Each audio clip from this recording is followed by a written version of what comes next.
Okay, very good morning to all of you and welcome back.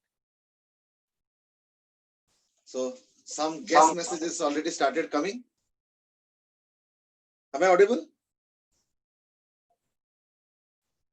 Sound आ रहा है ना? Yes or no? Sound? Yes, sir. Okay, चलो ठीक है. So, some messages already. Bhabbe has asked कि आज घर से? Actually, the moment you see the board, you are able to understand where is it from. That's good. चलो. Yes, आज घर से और कल भी घर से ही होगा. Just for me, I mean, and then revert back to school probably. And Rishabh Jain, Rishabh, Aryant, Nimisha, Krishna, all good morning, but the question remains the same. ये क्या हो गया आज घर से? क्या आप स्कूल नहीं गए? बिल्कुल सही बोला है. With rising number of cases and all, थोड़े से कभी-कभी break भी लेना पड़ता है. ठीक है ना? Just as you have also got a break, I mean वो अलग बात है कि जब स्कूल भी खुला था 2-4 दिन के लिए या 1-2 हफ्ते के लिए, तो most of you are still in home mode only, but फिर भी है ना. अच्छा हाँ, by the way मैंने ना आज शायद ग्रुप में शेयर नहीं किया है ना. Just a second. चलो, anyway, we were discussing on cases where there is mixed oscillation, linear rotation, etc. ठीक है ना. तो आज एक दो क्वेश्चन और करेंगे which is more based on equations. मैंने पहले बोला था that equation के ऊपर भी अभी थोड़ा सा और डिस्कस करेंगे. तो आज दो क्वेश्चंस पहले ना इक्वेशन के ऊपर करते हैं. ठीक है. इक्वेशन के ऊपर कैसे? पहला क्वेश्चन ये है कि suppose there is a pendulum hung from here and the amplitude of the pendulum is suppose equal to, कुछ ले लो, theta. ठीक है.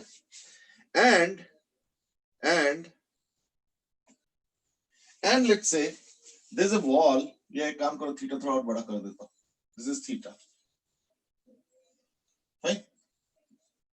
And there's a wall which is at an angle of suppose beta. या कुछ phi ले लो. ठीक है ना. फाई ले लो. ये काम करो, इसको थीटा नॉट कर देता हूं मैं. क्यों? Because that is some kind of an amplitude. Because if I take a pendulum on one side to an angle theta or whatever the angle is, that becomes the angular amplitude for the angular oscillation. और फिर मैंने इधर एक wall रखा है which is suppose at an angle of phi. ठीक है ना.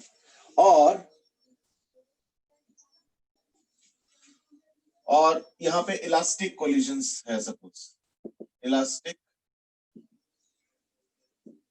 collisions. To find out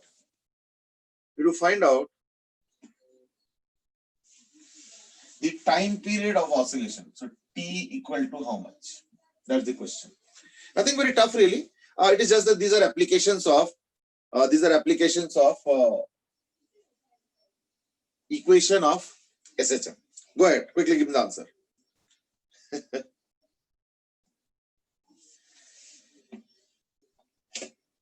Okay, Deham has just messaged that finally back to home. Everybody is observing the same thing. आप पहले से पढ़ा रहे हो? नहीं, we were just doing a little chit chat. I mean, so पढ़ाई कुछ नहीं हुआ अभी तक. पढ़ाई तो इसी start हो रहा है. And that is pendulum has been taken to an amplitude of theta naught and has been released like this, and then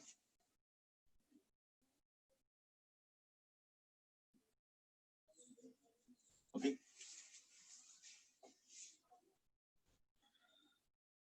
Krrish has asked कि क्या करा है, एक बार रिपीट कर दीजिए. मैंने अभी कुछ कराया नहीं है, बल्कि मैं एक क्वेश्चन प्रैक्टिस के लिए दिया. And that is अगर एम्पलीट्यूड थीटा नॉट है, ठीक है ना, और एक वॉल रखा है suppose at an angle of phi. Suppose there is a wall at an angle of phi with the amplitude being theta naught. Find out the time period of this oscillation if the collisions are elastic. That's the question. Okay, na? So go ahead. Dhruv has given an answer, and that is theta upon phi bracket में 2 pi root under L by G.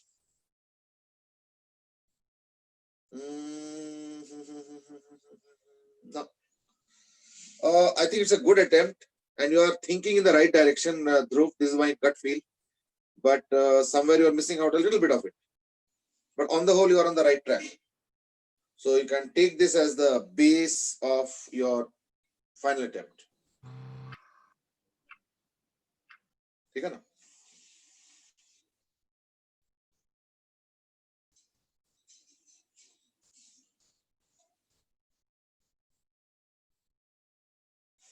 ठीक है?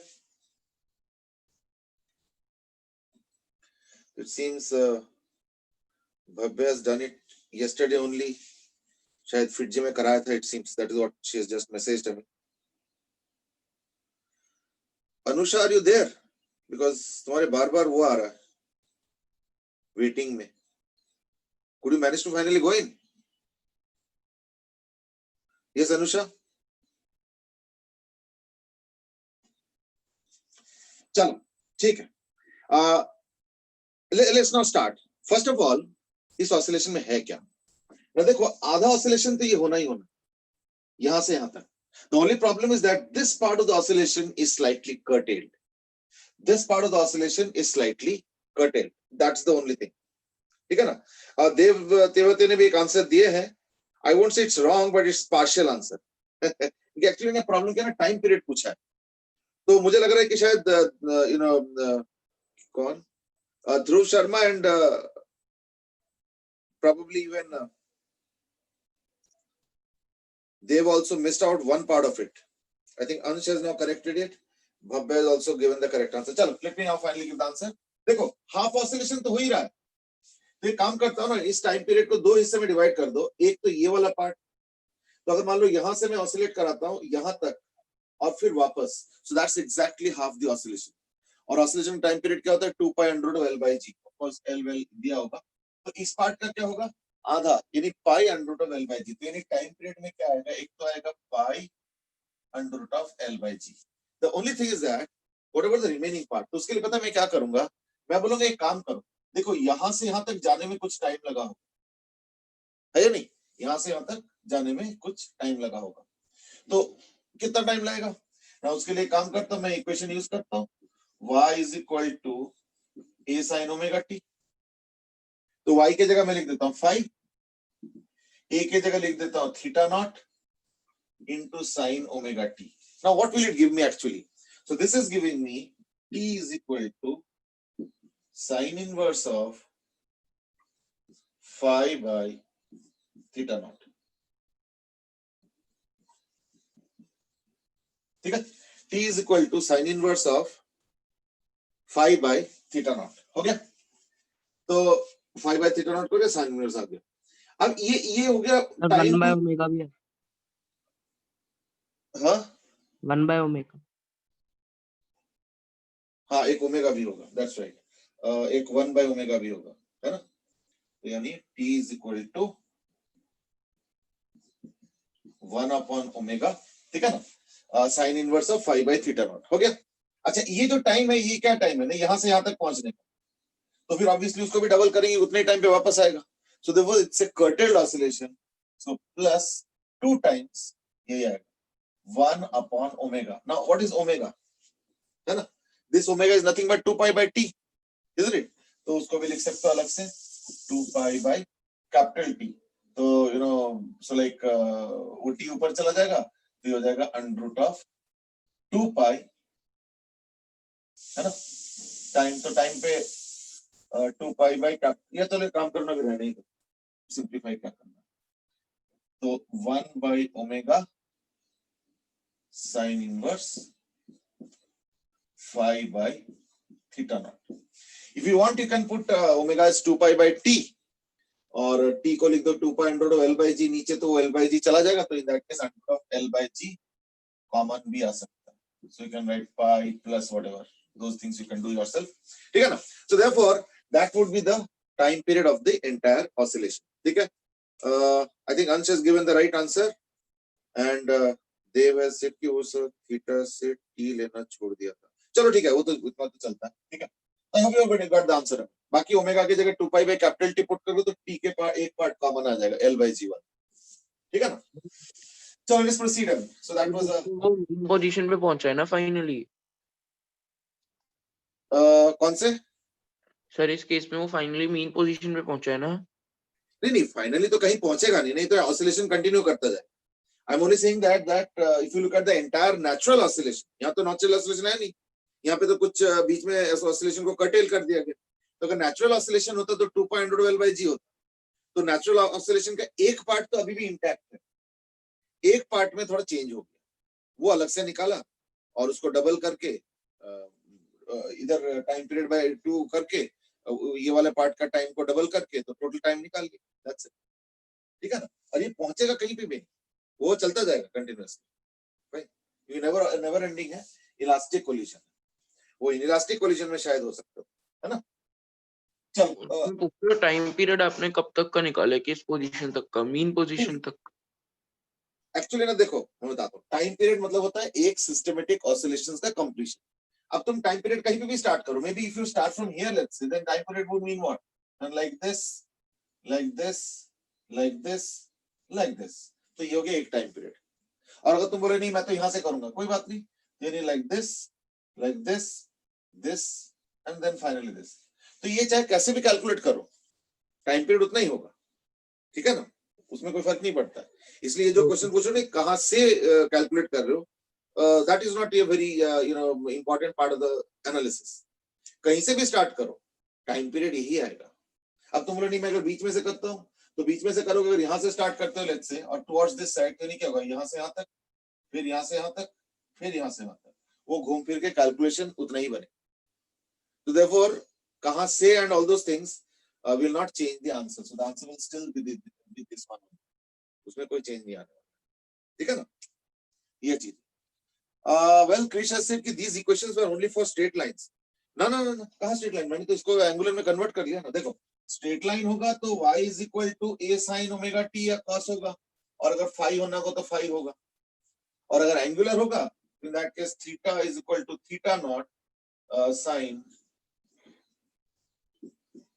बस यही फर्क है तो equation का pattern format design सब कुछ सेम है बस लीनियर में डिस्प्लेसमेंट और एंगुलर ऑसिलेशंस में angular displacement so that's the difference ठीक है ना चलो लेट्स प्रोसीड इस इक्वेशन की एक और भी रोल है अभी देखते हैं क्या है एंड दैट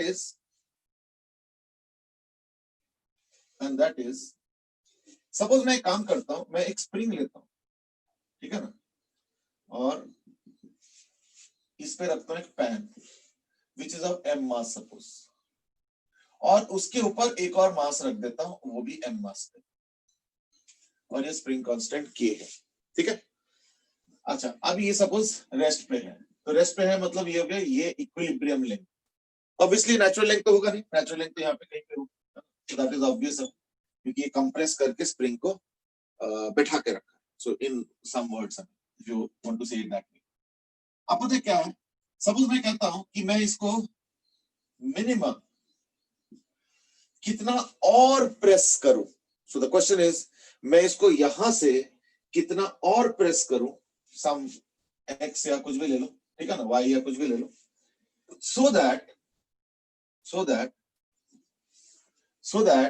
ये y/2 ऑसिलेशन y/2 मतलब इस पोजीशन से y/2 डिस्टेंस पे it leaves the pan इसको थोड़ा फिजिकली भी विजुअलाइज करो तो देखो अगर ऑसिलेशन बहुत स्लो करोगे ना तो देखो ऐसे ऐसे होगा ये देखो स्लो ऑसिलेशंस है ना लेकिन अगर ऑसिलेशन ज्यादा फास्ट कर दो ना तो इन दैट केस देखो तो गिर भी गया ठीक है ना तो ये ऐसे देखो फास्ट में क्या देखो अटैचमेंट खत्म हो गया देखो तो अगर मैं इसको स्लो करता हूं तो कुछ नहीं हो रहा But if you make it very fast, तो in that case क्या होता है ना it will leave the surface. Question is how much should I press so that कि अगर मान लो मैं 10 सेंटीमीटर प्रेस कर रहा हूं तो पता चला इस पॉइंट से 5 सेंटीमीटर के बाद ये मास जो है अपना पोजीशन छोड़ देता है ठीक है अच्छा और अब मैं जानना चाहता हूं एक चीज और एंड दैट इज इन दोनों पोजीशंस में so let's call it as suppose position small a and this as suppose position small b.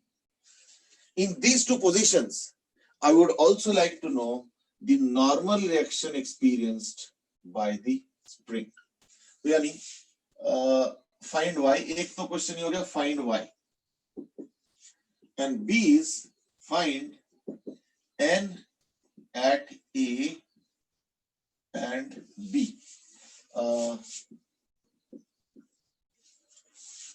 तो ये चीज है, ये सिचुएशन है, and you have to find out why so that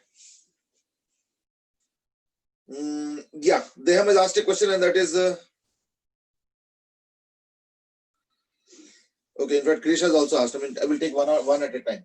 Let me take Krish question first क्योंकि पिछले question के based है, and that is ये आपने जो इक्वेशन लिखा है इसका बेसिस कहाँ पे है ना, इसके बेसिस भी वही है कि देखो जब हमने इक्वेशन लिखा था तो a is equal to minus omega square x, इसका सोल्यूशन था x equal to a sin omega t, a sin omega t, a cos omega t, a sin omega t plus phi, a cos omega t plus phi, तमाम equations. कौन सी equation कैसे select करना था उसके ऊपर हमने काफी डिटेल डिस्कस किया। अब बताओ एंगुलर ऑसिलेशन में क्या है, alpha is equal to minus omega square theta, तो जब x होता है तो ये x होता है, तो ये थीटा हो गया, ये हो गया मैक्सिमम वैल्यू ऑफ x जिसको हम एम्पलीट्यूड बोलते हैं, तो एंगुलर एम्पलीट्यूड हो गया थीटा नॉट, और साइन ओमेगा टी है तो साइन ओमेगा टी, और कभी कभी फाई होता है इसलिए क्योंकि जरूरी थोड़ी कि वो मीन पोजीशन से स्टार्ट करेंगे। जैसे एक पेंडुलम है, एक पेंडुलम लो और उसको थोड़ा सा यहाँ ले जाओ और फिर धक्का भी मार दो, तो यानी जिस पॉइंट पे तुम ले गए वो एम्पलीट्यूड भी नहीं है और मीन पोजीशन तुम डिस्टर्ब कर चुके हो, तो यानी वो पॉइंट ना मीन पोजीशन है ना एम्पलीट्यूड है, और तुमने धक्का मारा तो यानी एम्पलीट्यूड कहीं और बने, तो इस केस में क्या होगा, फाई भी चाहिए। तो therefore a general format equation will be like this. हाँ, एक हो सकता है कि साइन की जगह तुम बोलोगे कॉस, तो उसमें भी वही चीज है जैसे हमने साइन और कॉस के एनालिसिस किया था लीनियर मोशन में, एंगुलर मोशन में कुछ भी अलग नहीं, इसलिए मैंने कुछ इंट्रोडक्शन भी नहीं दिया, मैंने स्ट्रेट अवे इसका फॉर्मूला या फॉर्मुलेशन यूज किया। So that's the answer to Chris question. इसके बाद क्वेश्चन पूछा है देम इज आस्किंग दैट वो क्या इनिशियल पोजीशन का इक्विलिब्रियम है, या दिस इज द इक्विलिब्रियम, ये इक्विलिब्रियम पोजीशन है पड़ा हुआ है, तो यानी when you come the system is already ready, वो स्प्रिंग है, मास है, पैन है, सब कुछ है, एक होल्डिंग पैन भी है जो कि स्प्रिंग से अटैच्ड है। हाँ, ये जो मास रखा है मैंने इसको चिपका के नहीं रखा है, तो इस मास को जस्ट ऐसे रख दिया बस पैन के ऊपर, तो अगर बहुत स्मॉल ऑसिलेशंस करोगे देखना बड़े आराम से ऑसिलेशन करें, कोई कुछ नहीं होने वाला, पर जैसे ज्यादा ऑसिलेशंस करोगे ना वो चीज होगा, वो जो मैंने बताया ना, बड़े ऑसिलेशन करते ही देखना डिटैचमेंट शुरू होता है, छोटे ऑसिलेशन में देखो कुछ नहीं हो रहा, छोटे ऑसिलेशन में देखो नो डिटैचमेंट, बड़े ऑसिलेशन करते ही देखो डिटैचमेंट हो जाता है। तो क्वेश्चन यही है कि मैं कितना प्रेस करूं, so question is how much should I press from the equilibrium position that is equilibrium length, ऐसे प्रेस कर दिया, छोड़ दिया, छोड़ने के बाद ये अपना मीन पोजीशन पार किया, और जितना प्रेस किया तुमने उसके आधे डिस्टेंस पे देखो, मीन पोजीशन से आधे डिस्टेंस देखो y/2 लिखा, वहां पे the mass m leaves the pan, that is what is the question, यानी उनके बीच में कांटेक्ट खत्म हो जाता है, तभी देखो बोला लीव्स द पैन, तो तुमको बताना पड़ेगा y कितना रखें, ठीक है ना। Aditya has asked why won't it detach at equilibrium length, ठीक है ना। देखो इक्विलिब्रियम लेंथ पे जो है ना वो इक्विलिब्रियम पे है, तो इक्विलिब्रियम पे डिटैच क्यों होगा, खुद सोचो, है ना।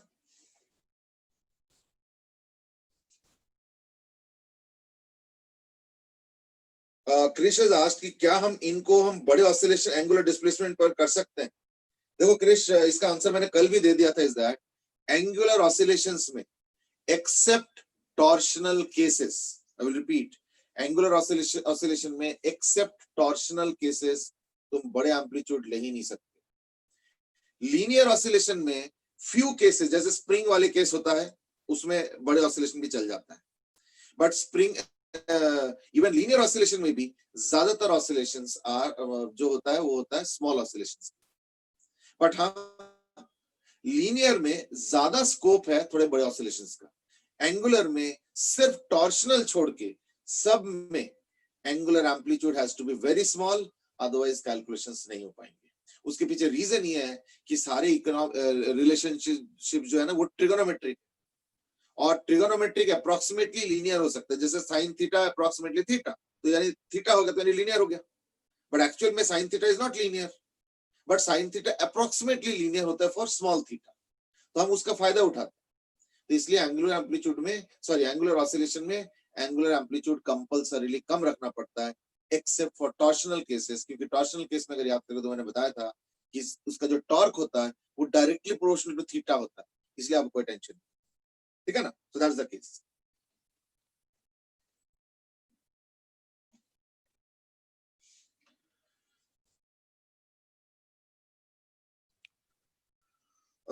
जसराज has asked कि क्या ये नेचुरल लिंक पे नहीं होगा, नेचुरल लिंक इज यहाँ पे। Okay, so these are the speculations. Aditya has also asked a similar question कि ये डिटैच इक्विलिब्रियम लिंक पे क्यों नहीं हो रहा है, और है ना, तो सर वेटिंग रूम देखना एक बारी। हाँ वो मैंने कर दिया है, ठीक है ना। Good morning, sir. Sir, can I address the children just for a minute, sir? Yeah, before that, just 1 second is that आज ना मेरा अपना 2 login because I'm taking from home ना. Acha. Okay. So like Okay. you have to count the number of students 2 less. Fine. Okay. Thank you, sir. Thank you for telling me this. Huh. चलो. Thank Please carry on. you. Good morning, children. हाँ, तो I have answered the 2 queries, Amit, and after that I started getting some answers. Okay. Ansh has given the answer as y is equal to mg by k, and na is equal to 2mg by k. नहीं, na तो 2mg हो सकता है, 2mg by k तो नहीं हो सकता है ना. Nm is the normal reaction experienced in the ground. Na is the normal reaction experienced in the ground. ठीक है ना? So that's the case. और Nb is also, अच्छा वो k नहीं बता, अच्छा मतलब ये किसी कि 2mg और Nb हो जाएगा mg by 2. चलो ठीक है, देखता हूँ. देखो, the first thing that we have to think is that I think इनका तो जरूरत है नहीं, अब नहीं इसका जरूरत तो है नहीं. When does detachment from a system happens? Now the answer is that the detachment will happen when the normal reaction between the two, that is whatever contact is there, becomes 0. Now in this case, if I look at carefully, just a second, if I look at carefully, let's say if I look at this mass, if let's say something is accelerating downwards and that is more than g, है ना. देखो अगर तुम acceleration करते हो लेकिन acceleration आराम से करते हो, सपोज जैसे ये एक्सेलरेशन हुआ, ठीक है ना, आई विल रिपीट, ये एक्सेलरेशन हुआ, देखो अभी तक कांटेक्ट लूज नहीं हुआ, लेकिन अगर मैं मान लो अगर मैं अपने हाथ का एक्सेलरेशन g से ज्यादा कर देता हूं तो देखो कांटेक्ट लूज हो गया. So now there is a loss of contact. So the first thing idea about contact losing is what, that the acceleration must be equal to or greater than g. Equal to is just to lose the contact, and if it is greater than, then obviously there will be a gap also created. That's the first thing. Second thing is that acceleration has to be downwards. So for example, let's say if I accelerate upwards with g, तब कोई detachment नहीं हो रहा. I think these are obvious stuff. So I don't think there's any training required in that. तो इस case में देखो हो क्या रहा है. अगर मैं इस SHM को देखता हूँ, so let's say this is the SHM. I mean, why natural length? It can be more than that also. Suppose it can be less than that also. So I'm giving you both types of oscillation. One in which the amplitude is less than the gap between the natural length and the equilibrium length. Okay, that is this case. And one in which I put the amplitude more than the gap between the natural length and the equilibrium length. So it's your choice actually. Because you see, the system will be, just a second. Because you see, if you look at this particular case, the system is in equilibrium. So amplitude will be your creation, initial creation at least. बाद में oscillation disturb होगा क्या होगा, that's a different matter. But if you are creating amplitude by pressing downwards, ये देखो, by pressing downwards, in that case पता क्या होगा कि यहाँ से लेके यहाँ तक, यहाँ से लेके यहाँ तक, ठीक है ना, कुछ नहीं होने वाला है, मतलब कोई detachment को कोई chance नहीं है. Now let's understand why.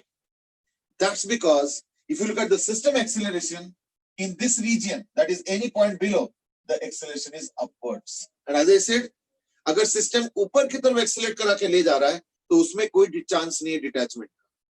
So therefore, the chance of detachment starts happening, या उसका chance बनना शुरू होता है only when the system has crossed the equilibrium length. क्यों? क्योंकि जैसे equilibrium position पार होता है, तो SHM का main feature क्या है? That the acceleration is directed towards the mean position, which is in this case the equilibrium position, which is also the equilibrium length. So therefore, जैसे ये system इस point को पार करके ऊपर जाता है, कहीं पे भी, वहां से उसका एक्सेलरेशन डाउनवर्ड्स होना शुरू होता है। एक चीज और है कि acceleration will go on increasing, the acceleration will go on increasing as the system goes above the mean position. क्यों? क्योंकि एक्सेलरेशन का सिंपल फॉर्मूला है a is equal to minus omega square into x.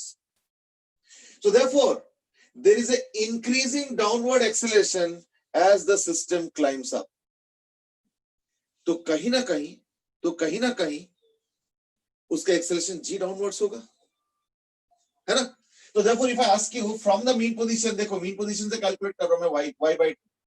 So therefore if I ask you what is the acceleration downwards at this position y by 2, तो क्या होगा?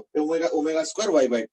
तो वो होना चाहिए, यानी मैग्नीट्यूड वाइज अगर देखोगे, अब तो माइनस लगाने की जरूरत नहीं, minus is only for the direction, तब तो पता चल गया डाउनवर्ड्स है, और g is equal to omega square into y by 2, यानी y स्ट्रेट अवे आ गया 2g by omega square. Sir g से तो ज्यादा होना चाहिए, अब बेटे एक्सेलरेशन जी से ज्यादा होना चाहिए। चलो देखो मैं समझ गया, देखो पॉइंट इज दैट जस्ट अगर लूज कांटेक्ट करना है, कांटेक्ट लूज करना है, तो दैट केस इक्वल टू जी करेंगे, उससे ज्यादा हो तो और फेवर में होगा, तो फिर क्या ना गैप क्रिएट करते हुए दिखेगा. देखो प्रॉब्लम क्या है कि लूज कांटेक्ट बोलते हैं हम लोग जनरली समझते हैं, ये हम लोग समझते हैं कि कांटेक्ट लूज हो ना मतलब ये हो गया, ऐसे जरूरी नहीं है. Even if let's say my hand is accelerating with g downwards ऐसे करके, तो देखना दोनों में गैप क्रिएट नहीं होगा, है ना? अगर मैं मान लो अपना हाथ को एग्जैक्टली जी एक्सेलरेशन डाउनवर्ड से लेके आ रहा हूं, तो क्या तुमको गैप दिखेगा? गैप नहीं दिखेगा. लेकिन फिजिक्स की भाषा में वो भी एक लूजिंग कांटेक्ट है. क्यों? क्योंकि फिजिक्स की भाषा में लूजिंग कांटेक्ट है, गैप से कोई लेना देना नहीं. गैप हो तब तो ऑब्वियसली लूजिंग कांटेक्ट है ही है, लेकिन अगर गैप ना भी क्रिएट हो तो भी लूज कांटेक्ट हो सकता है, क्योंकि फिजिक्स का डेफिनेशन अलग है. फिजिक्स का डेफिनेशन है कि उनके बीच में कोई कांटेक्ट फोर्स नहीं होना चाहिए, यानी नॉर्मल एक्शन जीरो होना चाहिए. तो therefore we will always address the bare minimum. हाँ, अगर उससे भी एडवर्स सिचुएशन कर दो तो इन दैट केस गैप धीरे धीरे दिखने लगेंगे. So that's a different aspect. But if the question is on losing contact, we will only make the normal action zero. तो नॉर्मल एक्शन जीरो का मतलब हो गया एक्सेलरेशन g. एक्सेलरेशन कितना है? Omega square y by 2 at that point, यानी y हो गया 2g by omega square. By the way omega क्या है ना? तो ओमेगा तो under root of k by m होता है, यानी k by 2m हो जाएगा. सर ठीक है? हाँ, सर इसमें बड़े ऑसिलेशंस में भी वो होगा एसएचएम? ये तो स्प्रिंग मास है ना, तो मैंने पहले बोला ना, स्प्रिंग मास में अगर सिंगल स्प्रिंग है और मास है और लीनियर ऑसिलेशन कर रहे हो, तो वो तो एसएचएम होगा even for big oscillations also, उसमें कोई दिक्कत नहीं है ना. ये चीज तो हमने पहले भी एड्रेस किया होगा, अगर याद होगा, है ना? तो वो चीज है. तो यानी ओमेगा की जगह पुट कर लो k by 2m, तो यानी y is equal to, answer आ रहा है k by 2m, तो है ना 4mg by k. ये आ गया y का वैल्यू. इतना अगर y रखोगे, इन दैट केस इस पॉइंट पे जाके जो है ये लूज कांटेक्ट करेंगे. ठीक है ना? देख लो अच्छे से, कहां पे करेंगे ना, y by 2 पे करेंगे. अच्छा, अब देखो ए पॉइंट पे हो क्या रहा है ना. ए पॉइंट पे अगर देखोगे तो सिस्टम का एक्सेलरेशन क्या होगा ना, ओमेगा स्क्वायर इनटू y, है ना? y इज दिस थिंग, तो which is equal to what ना 2g. तो that means at this point at A अगर फ्री बॉडी डायग्राम बनाते हो तो ये हो गया 2mg. मतलब मैं इकट्ठे ले रहा हूं कि है ना मास और उसके एक्सेलरेशन ऊपर की तरफ है 2g. कैसे पता चल रहा है? क्योंकि y डिस्टेंस पे उसका एक्सेलरेशन अपवर्ड्स होगा. अपवर्ड्स का मेन पॉइंट नहीं है, पॉइंट इज की टुवर्ड्स द मीन पोजीशन. तो at this location mean position यहां पे है, तो उसका एक्सेलरेशन ऊपर की तरफ होगा. कितना? Omega square y. और ओमेगा स्क्वायर y कितना है? देखो 2g है ना. देखो ओमेगा स्क्वायर y कितना है? 2g. तो देखो द सिस्टम बोलते मैं मास को मान रहा हूं, mass is accelerating upwards with 2g. ये हो गया 2g. तो यानी नीचे से फोर्स लग रहा होगा. ये कौन दे रहा है? ये स्प्रिंग दे रहा है, और जो स्प्रिंग फोर्स होगा वही होगा इस केस में नॉर्मल रिएक्शन, क्योंकि स्प्रिंग का कोई एक्सेलरेशन नहीं हो सकता है, तो स्प्रिंग पे नेट फोर्स जीरो होगा, है ना? तो स्प्रिंग का जो फोर्स है वो नॉर्मल रिएक्शन बैलेंस करेगा. तो therefore at n f, so at a n is equal to this f, n a rather is equal to f. तो वो कितना होगा Now f minus 2mg is equal to 2m into 2g, है ना? यानी f is equal to na is equal to 6mg. देख लो अच्छे से.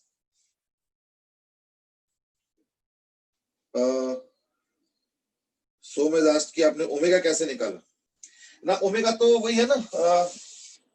I mean अगर स्प्रिंग फोर्स होता है तो क्या होता है ना, m तो f is equal to minus kx, है ना. तो a is equal to minus k by m into x, है ना. तो इस केस में m की जगह 2m, क्योंकि 2m है, पैन का भी मास m दिया है और मास भी m है, तो इसलिए इस बार हो जाएगा 2m. तो यानी इस केस में basically minus of k by 2m into x kind of equation इस तरीके से. तो इसलिए ये ओमेगा स्क्वायर है, तो यानी ओमेगा क्या होगा, under root of k by 2m. ये आ गया. ठीक है. और क्योंकि y by 2 पे g के बराबर एक्सेलरेशन होना चाहिए, तो I think rest is fine. ठीक है. एट b 4 mg होगा. This is what they have now given. चलो कोई बात नहीं, एट a वाला तो आंसर आ गया ना. अब हम देखते हैं एट b, है ना. तो एट b अगर मैं फ्री बॉडी डायग्राम बनाता हूं तो क्या होगा. At b this mass is having an acceleration of g downwards system. ठीक है ना. तो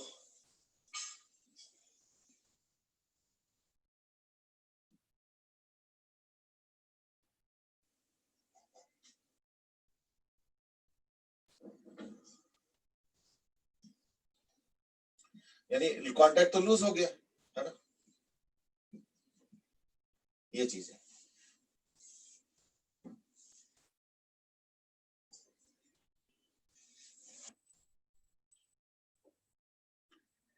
एट बी आर्यंती सेट की 0 होगा, देहम सेज की 4 mg होगा.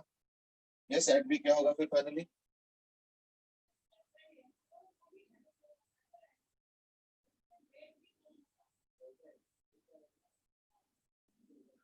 ओके, ध्रुव गुप्ता सेज की 0 हो जाएगा.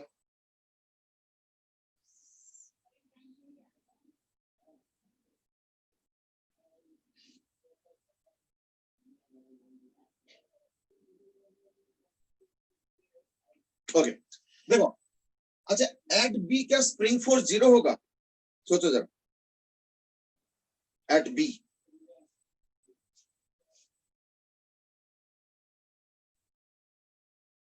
जीरो नहीं होगा. क्यों? क्योंकि एट बी क्या ये नेचुरल लिंक पे है. सोचो जरा. अगर नेचुरल लिंक पे है तो डेफिनेटली 0 होगा. अब ये कैसे पता चलेगा नेचुरल लिंक पे है या नहीं, है ना. तो देखो, ये 4 mg by k दिया मैंने, तो यानी ये कितना होगा, आधा, यानी 2 mg by k. थोड़ा ध्यान से देखो. और 2 mg by k पे क्या हो रहा है ना, इसका कंप्रेशन भी उतना ही हो रहा है. ठीक है ना. देखो इसका कंप्रेशन कितना होगा, 2 mg by k. And where am I asking, I am also asking at 2 mg by k. देखो एकदम बिल्कुल नेचुरल लिंक पे मैं पूछ रहा हूं. ठीक है ना. नेचुरल लिंक पे मैं पूछ रहा हूं. So therefore no spring force at that time. यानी नॉर्मल एक्शन क्या होगा इस केस में, 0 आ रहा है. लेकिन वो क्यों आ रहा है वो भी समझो. हर केस हर जगह नॉर्मल एक्शन 0 नहीं आएगा. यानी ये जो मैंने y by 2 दिया ना, ये एक्चुअली मैंने तो ड्राइंग में ऐसे एक रैंडम पॉइंट बनाया, but actually according to the question, क्योंकि देखो ये हमने 4 mg by k प्रेस किया यहां से यहां तक, और ये ऑलरेडी नेचुरल लिंक से इक्विलिब्रियम लिंक तक 2 mg by k प्रेस है ऑलरेडी. ठीक है ना. तो यानी 4 mg by k का आधा, तो वो भी तो 2 mg by k है. यानी एक्चुअली ये पोजीशन यहां नहीं है, ये एक्चुअली यहां पे है इस वक्त. That is the case. ठीक है ना. तो that's how it will become 0. ठीक है, देख लो अच्छे से.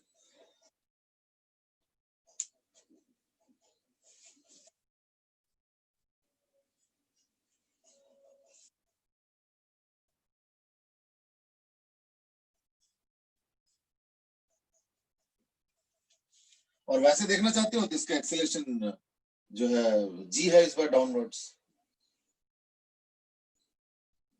ठीक है ना, सिस्टम का. That's it.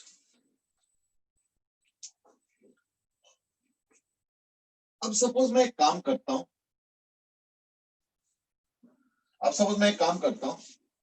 मैं क्वेश्चन देता हूं कि लेट अस से यही वाला सिस्टम ले लेता हूं या सिंपल कर देता हूं, चलो एक के मास वाला ले लेता हूं और ये सपोज इक्विलिब्रियम पोजीशन, ईपी मतलब इक्विलिब्रियम पोजीशन, ठीक है ना।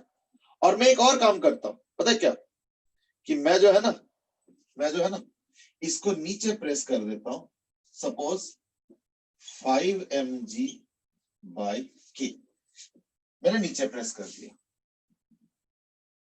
फाइन। अब क्वेश्चन ये है कि एट, ये m है ना, eight this point is suppose 3 mg/k, this is suppose A, this is B, ठीक है। तो फाइंड आउट, ये m है, अब 2m नहीं, क्वेश्चन चेंज हो गया। Find out the 3 questions. Question number 1, normal action at A, 2 normal action at B, 3 normal action कहां पे 0 होगा। Find out why so that normal action is equal to 0. ये फाइंड आउट करना, ये equilibrium position है, ध्यान रखना। तो हर चीज को इक्विलिब्रियम पोजीशन के रेस्पेक्ट में हम कैलकुलेट कर रहे हैं, ठीक है। गो अहेड, अब शुरू करो। अच्छा, ये क्वेश्चन मैंने अभी इसलिए नहीं मिटाया, so that if somebody has anything to ask you can ask, इसलिए मैंने पूछा, रखा है मतलब।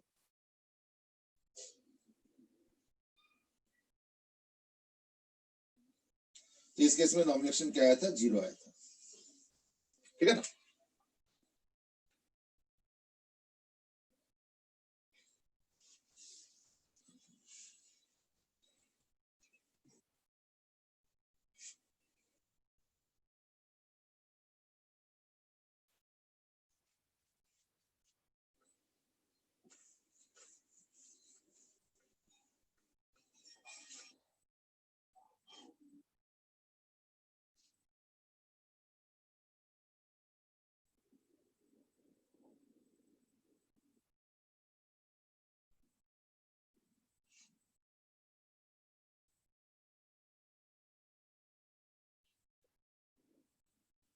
Yes, go ahead and find out the answer. जल्दी करो। ओके, क्वेरी आया हुआ है फ्रॉम सानिया, दैट इज फिर ए पे नॉर्मल एक्शन निकालने के लिए स्प्रिंग फोर्स क्यों नहीं कंसीडर किया। नहीं, ए पे नॉर्मल एक्शन के लिए स्प्रिंग फोर्स ही इनफैक्ट अकेला कंसीडर किया। वो जो एफ था ना पिछले क्वेश्चन में, अब तो मिटा दिया मैंने, वो जो एफ लिखा था ना फ्री बॉडी डायग्राम में, वो स्प्रिंग फोर्स ही था और मैंने उसी को नॉर्मल एक्शन के बराबर कर दिया। तो don't think I have not considered spring force, in fact I have considered only spring force. और बाकी तो इक्वेशन है ना, वेट वगैरह तो आएगा ही, यानी spring force minus 2mg is equal to 2m into a, और वहां पे ए कितना था 2g, तो उससे आंसर निकाला था। That was the case.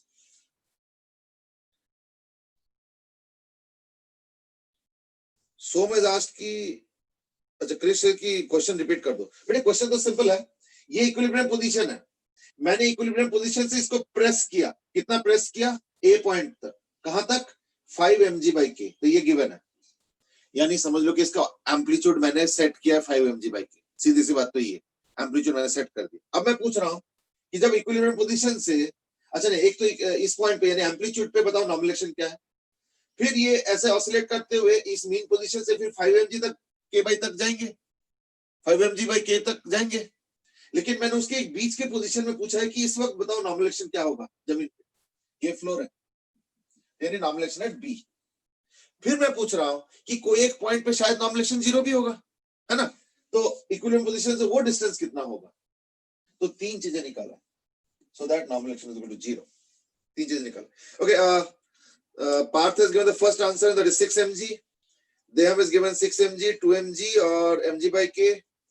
She has also given the same answer. Jasraj has given 6 mg, Aryant has given 6 mg and 2 mg. चलो ठीक है, they all seem to be correct on the correct lines. That's right. Actually देखो क्या है कि इस बार जो है ना एम्पलीट्यूड मैंने सेट कर दिया है, तो इस बार तो ओमेगा तो अंडर रूट ऑफ के बाई एम है, इस बार 2m तो है नहीं। तो देयरफॉर जो एक्सेलरेशन अपवर्ड्स होगा एट ए जो एक्सेलरेशन होगा वो होगा ओमेगा स्क्वायर ए, क्योंकि इसी को मैंने ए बनाया, मतलब या चलो ओमेगा स्क्वायर एक्स लिख दो, चलो या ओमेगा स्क्वायर वाई लिख दो, कोई दिक्कत नहीं, लेकिन वाई मैंने यहाँ पे लिखा है, तो ऐसे ही omega square into 5mg by k, confusion का स्कोप नहीं होना चाहिए, ठीक है। और ओमेगा स्क्वायर के बाई एम तो वो खत्म हो गया, तो यानी क्या होगा 5g, यानी acceleration at this point is 5g upwards. यानी अगर मैं ए पे फ्री बॉडी डायग्राम बनाता हूं, ये हो जाएगा ऊपर की तरफ 5g का एक्सेलरेशन, और वैसे mg और ऐसे f, तो यानी ये हो जाएगा f minus mg is equal to m into 5g, यानी f is equal to 6mg।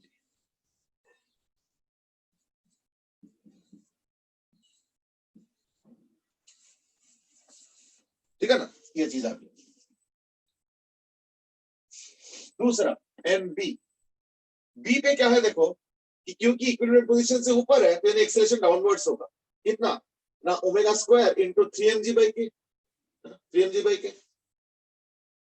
तो ओमेगा स्क्वायर तो के बाई एम है, तो वो सब खत्म होके देखना आ जाएगा 3g डाउनवर्ड्स, यानी एट बी इस पॉइंट पे, इस पे नहीं, ये अलग है, ये y है, ये तो थर्ड क्वेश्चन के लिए, मैं एट बी की बात कर रहा हूं, यानी at B if you look at the acceleration is equal to, बल्कि इसमें मुझे लिखना चाहिए 5g upwards, ठीक है ना, at b acceleration is equal to omega square into 3mg by k downwards, तो which is equal to 3g down, यानी अगर मैं फोर्स देखता हूं तो इसका एक्सेलरेशन 3g डाउन है ना, और ऊपर से mg भी है,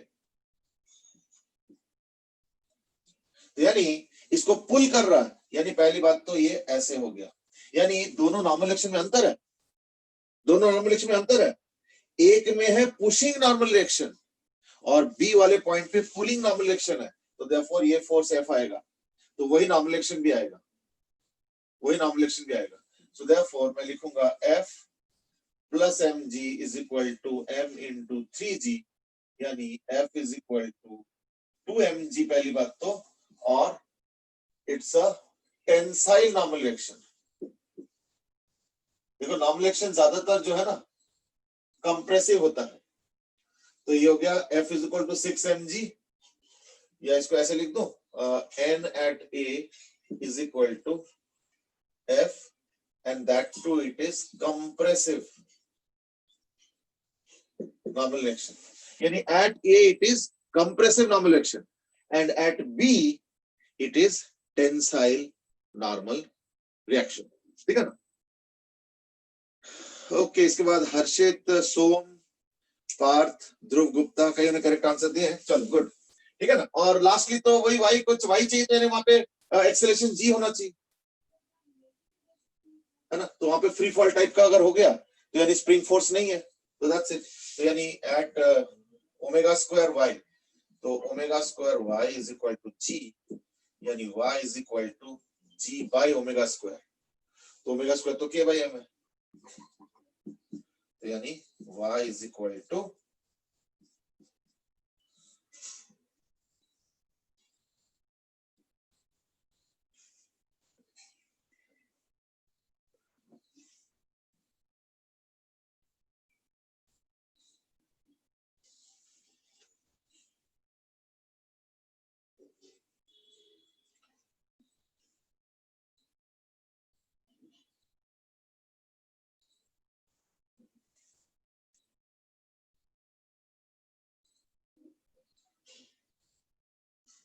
ठीक है, I think that's the three situations mg by k,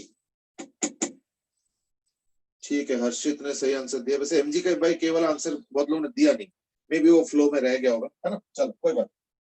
so these are the different situation. अच्छा मैं एक काम करता हूँ, मैं इसी को थोड़ा सा और वर्कआउट कर देता हूँ, जैसे मान लो सपोज इंक्लाइन प्लेन पे कर देता हूँ, थीटा ये m, ये 2m और ये m, ठीक है, ये इक्विलिब्रियम पोजीशन है, ये इक्विलिब्रियम पोजीशन है। क्वेश्चन इज कितना, इसको कितना प्रेस करे y, कितना प्रेस करे y, so that at y by 3, है ना, y by 3, अच्छा ये जो स्प्रिंग है ना, ये इस मास के साथ लूजली अटैच्ड है, लूजली अटैच्ड है इन द सेंस, समझ रहे हो ना क्या मैं कहना चाह रहा हूं, कि ये हो गया 2m और ये m, ये लूजली अटैच्ड है इन द सेंस कि देखो ये जो पॉइंट है ना, ये कोई हुक के साथ अटैच नहीं है, ये बस ऐसे ही, मतलब है ना, जस्ट ऐसे टिका के रखा है, यानी तुम आराम से इसको अलग भी कर सकते हो, हुक के साथ नहीं है कि मास को खींचोगे तो स्प्रिंग भी साथ में आ जाएगा, यानी ये लूजली अटैच्ड है, ध्यान रखना। तो ऐसे केस में it leaves the spring, so contact with spring is lost. बताओ क्या होगा? दोनों ब्लॉक का कांटेक्ट है, फिर m का, देखो contact with spring actually 2m के साथ है, इसलिए मैं ज्यादा डिस्कस नहीं करना चाह रहा था, but then you asked the question, तो मैं बिल्कुल ब्लैंक भी नहीं करना चाह रहा हूं। मैं बस इतना हिंट देना चाहूंगा दैट जब मैं कह रहा हूं कांटेक्ट विद द स्प्रिंग, तो यानी ऑब्वियसली 2m ही कांटेक्ट में है, अब उसके चक्कर में और क्या हो सकता है मुझे नहीं पता, so let's not discuss that part, that you think coming. तो कांटेक्ट विद स्प्रिंग छूटना चाहिए, बोला गया इतना ही। वो दोनों ब्लॉक चिपके हुए हैं। नहीं नहीं वो चिपके नहीं, वो तो अलग ही है, फिर अगर चिपका हो तो फिर तो 3m लिख देता मैं।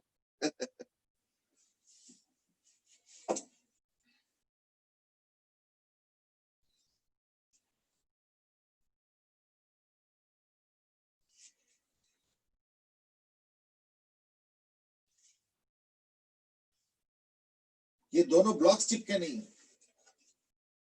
ये दोनों ब्लॉक्स अलग भी हो सकते हैं।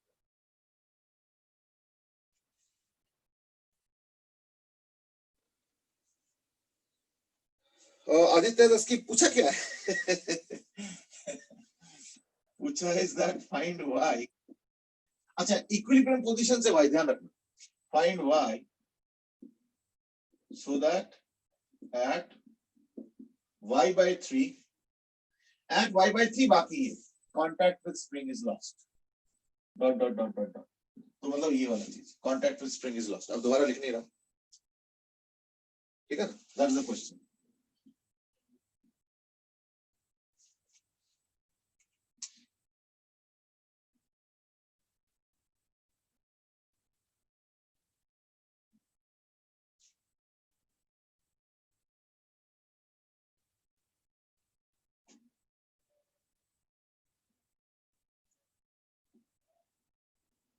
ध्रुव you have given some file, I mean ये किस लिए दिया है?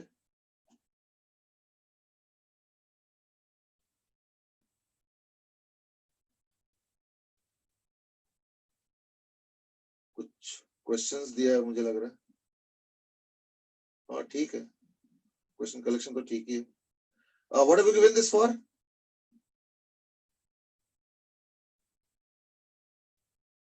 अच्छा गलती से भेजा है, अच्छा अच्छा चलो ठीक है, वैसे क्वेश्चन कलेक्शन ठीक ही लगा मुझे।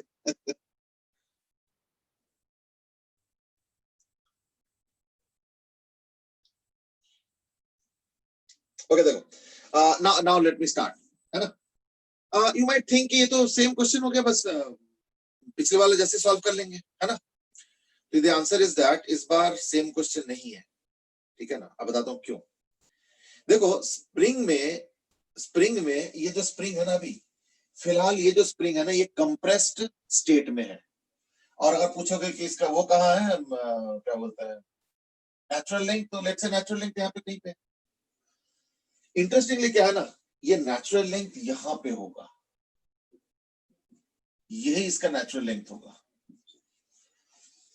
जहां पे ये स्प्रिंग के साथ डिटैच होगा, ठीक है। इसलिए इसमें ना दो क्वेश्चंस पॉसिबल है, एक मैंने अभी जो दिया है उसको पहले आंसर कर,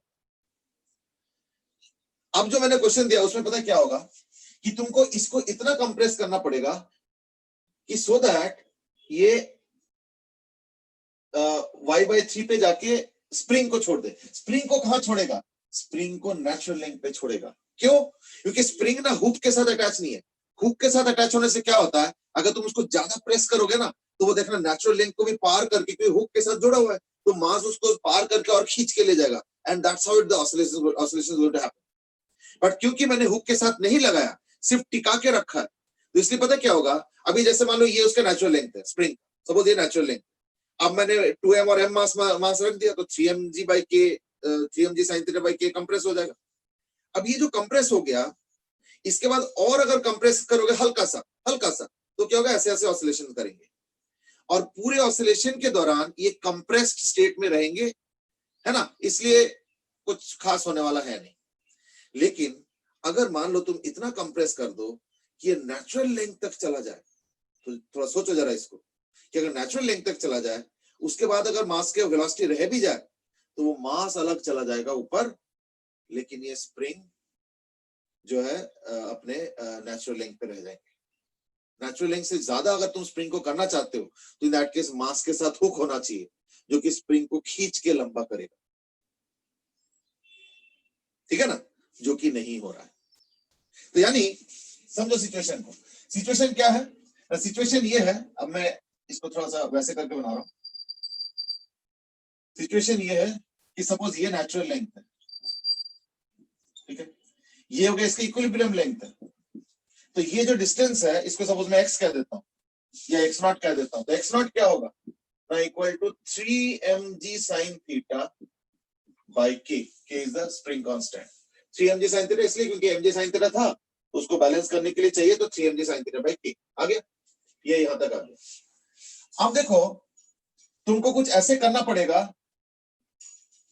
ठीक है ना, कि इतना कंप्रेस करो कि ये y/3 बने। क्यों? क्योंकि जैसे ये मास जैसे ही मास को तुम इक्विलिब्रियम पॉइंट से मान लो ऑसिलेशन छोटा सा किया ऐसे, तो देखना ऐसे ऐसे ऑसिलेशन होंगे, यूं ऑसिलेशन होंगे, और थोड़ा बड़ा करो तो ये ऑसिलेशन होंगे ऐसे, इससे भी बड़ा करो ऐसे, और बड़ा अगर ऑसिलेशन कर दोगे ना तो पता है क्या होगा, जैसे ही यहां तक पहुंचेंगे, इसको तो जाना यहां तक था क्योंकि इतना मान लो इसके बराबर है सपोज, लेकिन देखना यहीं पे कांटेक्ट लूज हो जाएगा। समझे ना? ये अगर मैं पूछूंगा कि स्प्रिंग के साथ जस्ट कांटेक्ट लूज होने के लिए क्या करोगे, स्प्रिंग के साथ, है ना, इन दैट केस क्या होगा ना, उसके पहले इस पॉइंट पे कांटेक्ट लूज होगा। फाइन, अब देख लो अच्छे से। तो स्प्रिंग जैसे अपने नेचुरल लेंथ पे आएंगे तो कांटेक्ट लूज हो जाएंगे, ठीक है। अच्छा, अब एक चीज और भी है, वो क्या है कि देखो ये जो मासेस है, कहीं बीच में सपोज ये y है, कहीं बीच में उसका एक्सेलरेशन g sin थीटा तो नहीं है। अगर होगा तो क्या होगा, अब सोचो जरा। वेल आंसर दिया हुआ है आदित्य माथुर ने, that is 9mg sin theta by k। अच्छा, अब देखो इस बार ओमेगा क्या है ना, इस बार ओमेगा होगा under root of k by 3m, है ना, क्योंकि ये नेचुरल लेंथ है, ये इक्विलिब्रियम लेंथ है, तो वो कितना हुआ ना 3mg sin theta by k। So this is your 3mg sin theta by k आ गया।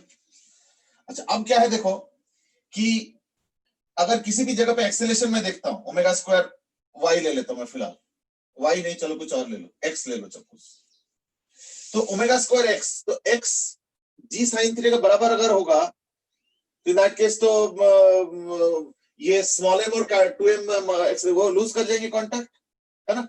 यानी क्या होगा ना, स्मॉल m और 2m कब लूज करेंगे कांटेक्ट ना, small m and 2m will lose contact when omega square x is equal to g sin theta, ठीक है। तो ओमेगा स्क्वायर बोलते क्या है, k by 3m, यानी हम उनका कॉन्टैक्ट क्यों देख रहे हैं? जस्ट फॉर एनालिसिस, क्योंकि अगला क्वेश्चन मुझे ये भी पूछना था, बट एनीवे कर लेते हैं, k by 3m, है ना, into X is equal to G sine theta, यानी x इक्वल टू कितना ना 3mg साइन थीटा बाई के।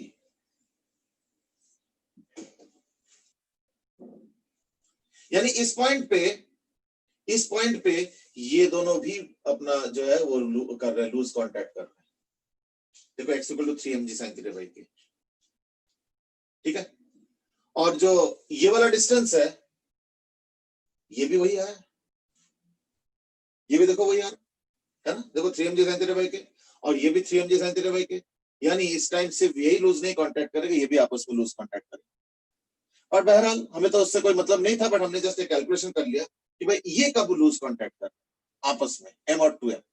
तो इंटरेस्टिंगली वो भी उसी वक्त लूज कांटेक्ट करेंगे, ठीक है ना। और क्योंकि ये y/3 का हिसाब है और ये y है, तो y/3 is equal to what this, so therefore now you get y/3 is equal to this, so therefore you have y is equal to 9mg sin theta by k, ठीक है। ये आंसर आ गया। सो मैं ask कि आपने जी sine theta के साथ क्यों इक्वेट किया, है ना, क्योंकि पिछले बार वर्टिकल ऑसिलेशन में लूज कांटेक्ट का जो क्राइटेरिया है वो था कि एक्सेलरेशन जी होना चाहिए डाउनवर्ड्स, और इस बार जी साइन थीटा होना चाहिए अलोंग द प्लेन। डाउनवर्ड्स इस बार हो ही नहीं रहा, इस बार ऐसे ऐसे हो रहा है, यानी इस बार वही जी जो है इस बार बन जाएगा जी साइन थीटा। तो मैं एक चीज डिस्कवर और कर रहा हूं कि क्वेश्चन मुझे पूछ रहा है कि स्प्रिंग और 2m लूज कांटेक्ट कब करेंगे, बट मैंने एक चीज और डिस्कवरी किया इज दैट उसी टाइम m और 2m भी अपना लूज कांटेक्ट करेंगे। ये देख लो अच्छे से,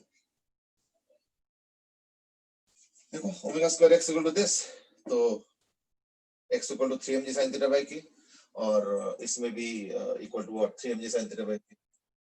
अब क्योंकि y पूछा है तो उस हिसाब से इक्वेट कर दिया, तो y कितना आ गया ना 9mg sin theta by K, ठीक है। अच्छा, अब हमने एनालिसिस मोरलेस कर लिया कि स्प्रिंग के लूज कांटेक्ट, मासेस के लूज कांटेक्ट की कोर मीनिंग क्या है, ठीक है। मासेस का लूज कांटेक्ट करने का मतलब होता है एक्सेलरेशन का वैल्यू g करना, लेकिन स्प्रिंग का लूज कांटेक्ट जी नहीं है। स्प्रिंग का लूज कांटेक्ट होता है मीन पोजीशन को जब पार करेंगे एक्सपेंस मोड में, इस केस में, है ना, मतलब इलोंगेशन मोड में। तो अगर स्प्रिंग हुक के साथ ना टच करो तो इन दैट केस क्या होगा, मीन पोजीशन से ज्यादा वो खुद से एक्सटेंड नहीं कर पाएगा। तो इसलिए सोच अलग है, वो अलग बात है कि इस बार दोनों सोच से जो है एक कोइंसिडेंट सिचुएशन मिल रहा है। सो दैट्स द केस, ठीक है। अच्छा, मैंने जो एक्सप्लेन करना था वो तो मैंने कर दिया। वेल सो मैं आस्क्ड नहीं,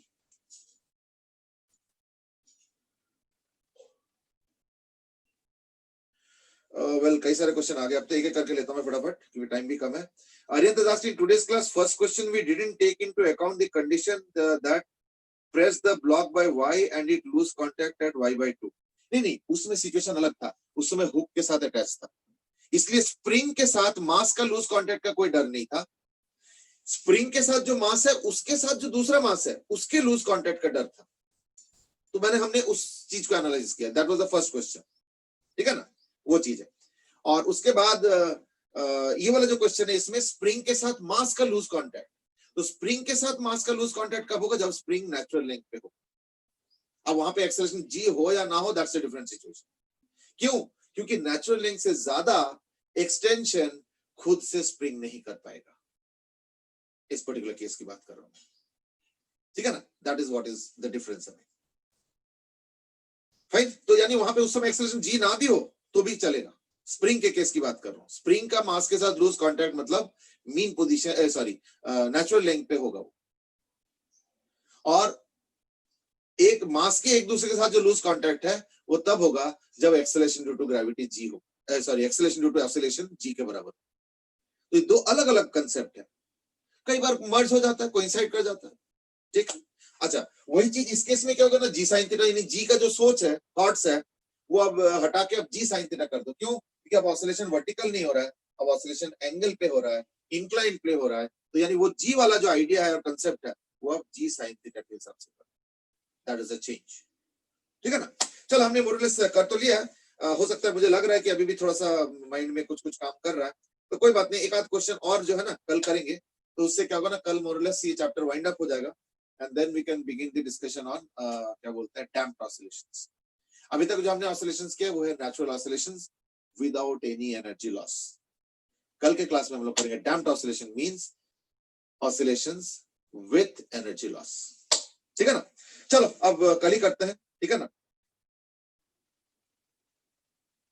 क्रिश यू आर राइट कि अगर मान लो स्प्रिंग लूजली अटैच्ड होगा, देखो अगर हुक से अटैच्ड है एक मास, तब तो वो मास स्प्रिंग के साथ कभी भी लूज कांटेक्ट नहीं कर सकता, मतलब इन द सेंस कि मतलब क्या बोलते हैं उसका अलग हो नहीं सकता है या नहीं। लेकिन अगर मान लो मास और मास है और चिपका के नहीं रखोगे तो इन दैट केस जी, तो ये बस दोनों आइडियाज थे। चलो anyway will I think will discuss tomorrow, continue tomorrow में, ठीक है ना। चलो आज के लिए इतना ही, फिर